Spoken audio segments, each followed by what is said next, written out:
Kırmızı buğday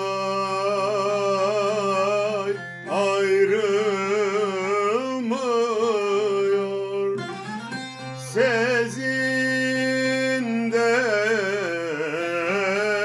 Mevlam Mevlam versin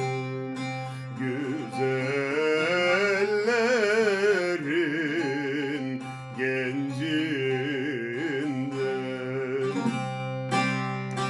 Kim ayrılmış ben ayrılam, eşinden yürü yürü dilber.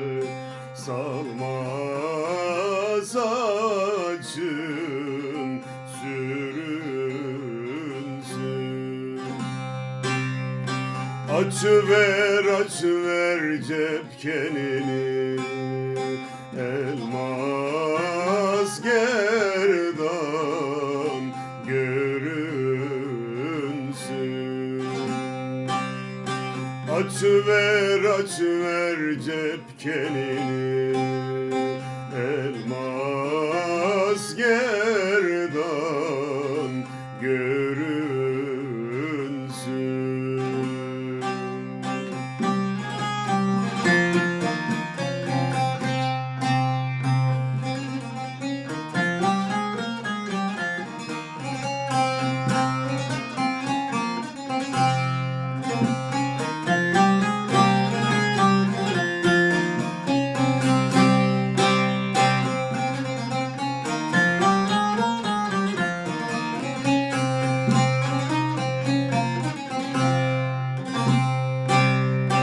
Yol üstüne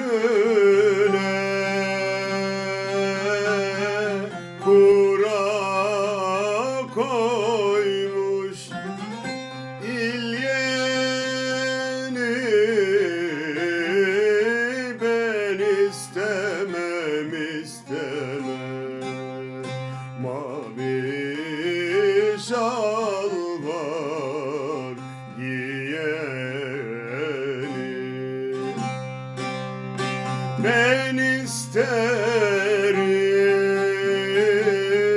setre pantol giyeni. Yürü yürü dilber, salma saçın sürünsün.